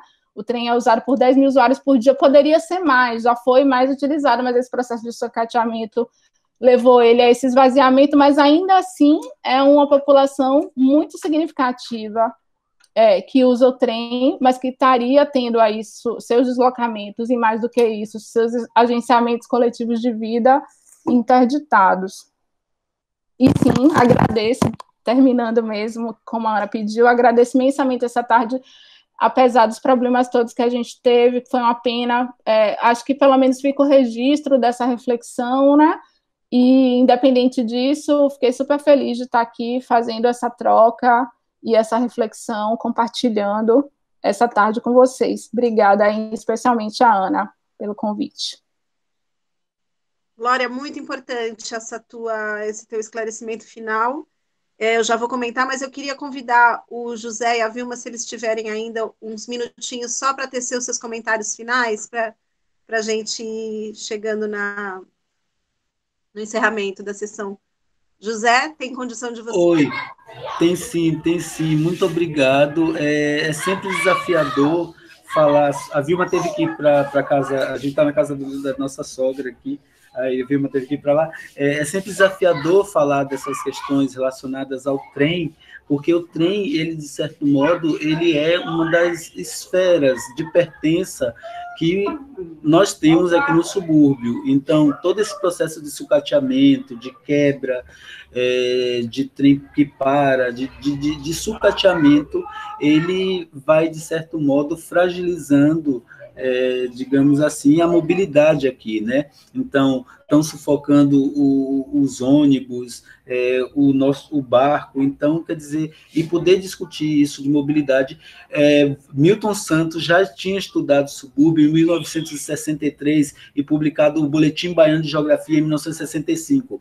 Leiam esse boletim para vocês entenderem de que contexto a gente está falando, de que mobilidade a gente está falando, e é muito importante para nós não deixar essa história cair no esquecimento e enfrentar. Obrigado a todas, obrigado a todos, foi uma tarde maravilhosa.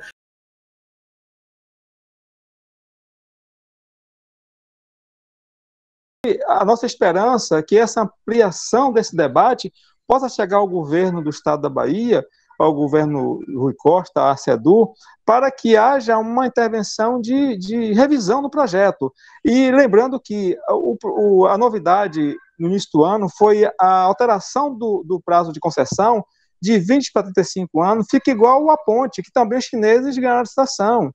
Entendeu? E o preço que ficou de 2 bilhões para 2,5. Então, quer dizer, existe uma atitude de inverter o processo, né? De expulsar as pessoas que vieram no momento para a região litoral ferroviária, para agora serem expulsas, já parte da tarifa, que eles insistem na tarifa única. E aqueles que não puderem pagar o sistema, vai ser expulsa mesmo, né? Então, é isso aí que eu queria finalizar.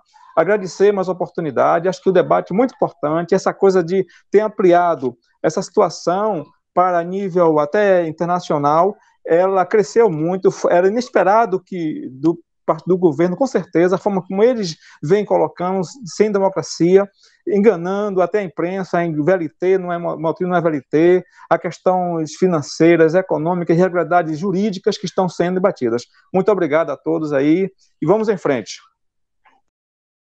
Então é isso, eu agradeço a todos, do fundo do meu coração, eu estou muito feliz que a gente tenha conseguido realizar com sucesso a nossa sessão, mesmo com tantas intercorrências. Obrigada, gente.